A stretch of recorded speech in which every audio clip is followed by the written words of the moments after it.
Hanouka Sameach. Écoutez, si on lit les livres, combien de sgoulottes il y a en allumant les bougies de Hanouka, avec joie et conscience, d'accord? Et Kavana, et pensée. C'est alors propice pour qu'on l'allume l'année prochaine. On sera encore vivant, si Dieu veut. Celui qui allume les bougies de Hanouka, et qui regarde bien les Hanouka, les nérotes, les bougies, ça peut le guérir des yeux. Mais pas simplement des yeux physiques, d'accord? Des yeux angoissés, des yeux de peur, hein? Ça redonne la joie à la personne. Ça peut réparer aussi les choses qu'il a regardées qui sont pas belles.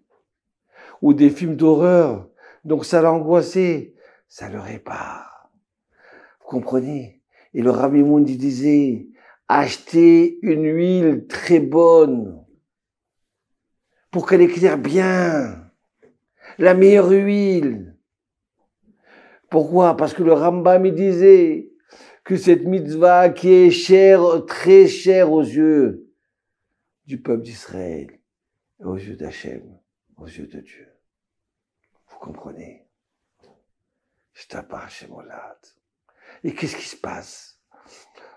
Le Sfat Emet, il vient, il nous transmet, il nous dit, ces bougies de Hanouka, elles viennent de la lumière sacrée, de la lumière cachée.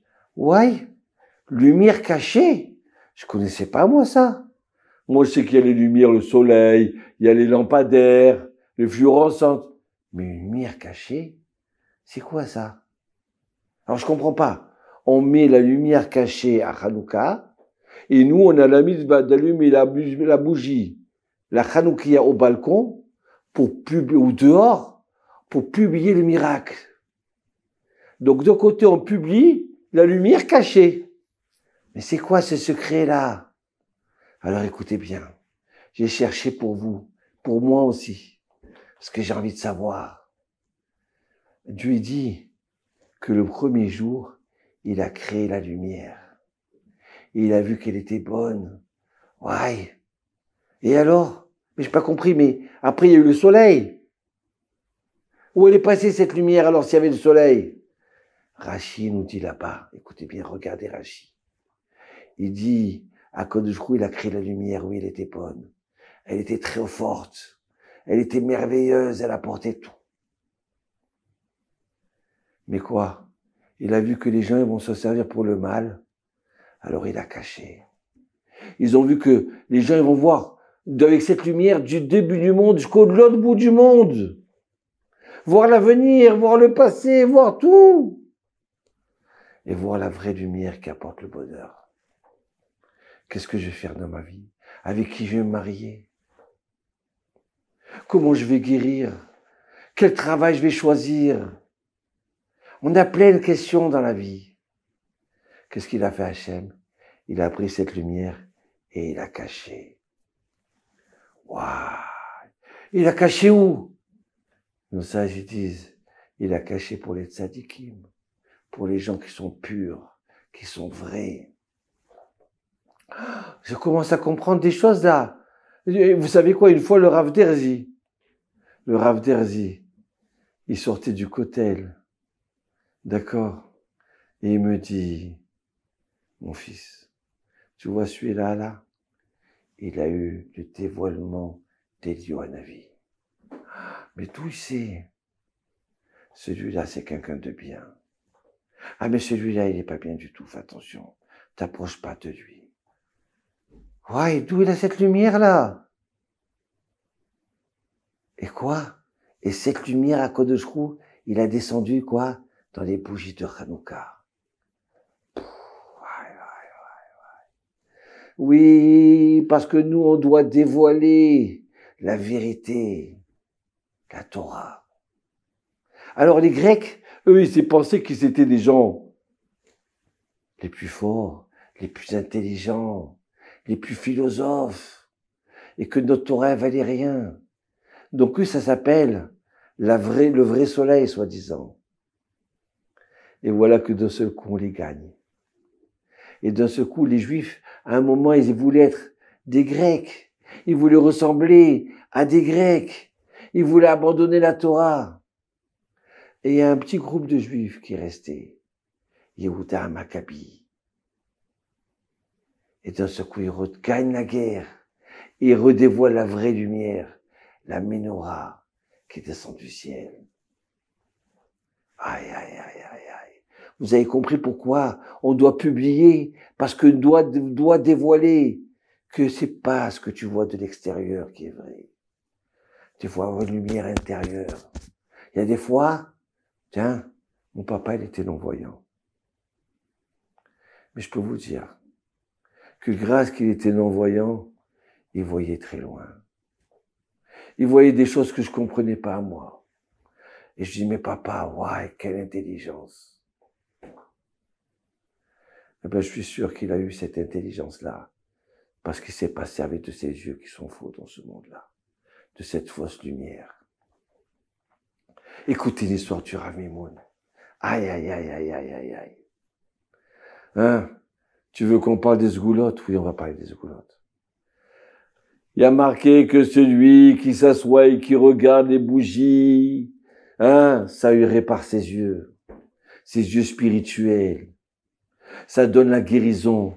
Regardez le Mizmor, le psaume qu'on lit à Hanouka.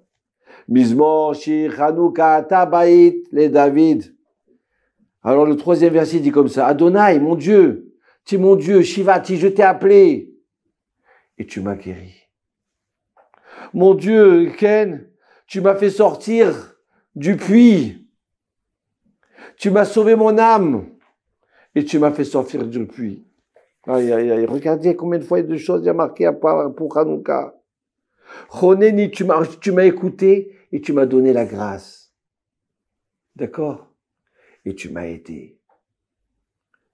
Et tu m'as ouvert le sac et tu m'as redonné la joie. Il y a des fois, on a tout pour être joyeux et on n'a pas cette joie. Grâce aux bougies de Hanouka, grâce à la Torah, on peut avoir cette joie-là. On peut avoir des enfants. Il y a marqué que celui qui a l'habitude d'allumer les bougies, il aura des enfants éclairés dans le monde, dans la Torah. Donc le Hanouka, la fête de Hanouka, c'est propice pour avoir des enfants. C'est très important de donner la tzedaka pour la vraie lumière, qui est la Torah. Va trouver un sage, donnez-lui la tzedaka. Une yeshiva, donnez-lui la tzedaka. Aïe, aïe, aïe, aïe, regardez. Regardez d'un seul coup, tous ces soldats, ils veulent des titiotes. Je t'appartiens chez moi. Alors, écoutez bien. L'histoire du Rav Mimoun. Alors, j'ai demandé à mon ami, tu as accompagné le Rav Mimoun combien? Pendant 4 ans? Tu n'as pas une histoire? Il me dit quoi? Mais j'ai une histoire. Alors, je vais te raconter une histoire. Quand il a entendu, juste à l'époque de Tsuketan, avant la guerre, il y a eu 3 jeunes qui ont été kidnappés. Il s'est mis à prier fortement et quand il a entendu qu'ils sont morts, on était avec lui dans la rue. Il a éclaté en sanglots. Il avait honte de personne. Il a pleuré comme un bébé. Tu sais ce que c'est comme un bébé, il a pleuré. Je croyais que c'était ses enfants presque. Oui, c'était ses enfants. Et voilà que quelques jours après, il reçoit un coup de téléphone. Arabe, on parle en hébreu. Je crois que c'est un grand officier. C'est peut-être un général. Il veut te parler. Donne-moi-le. Et là, j'entends. Rav, on doit rentrer dans Gaza maintenant. C'est la guerre de Tsuketan. Alors, comment je fais, Rav? Et là, je crois que je rêve. Il lui dit, écoute-moi bien. L'infanterie, elle va rentrer du côté nord. Hein? Et les tanks, ils vont rentrer de ce côté-là. Et l'aviation, qu'elle attaque de cette façon-là. J'ai pas compris. Qui c'est le général? C'est le Rav, le général? D'accord, Rav. On va faire comme ça, Rav. D'accord. il a fait pareil, comme le Rav lui a dit.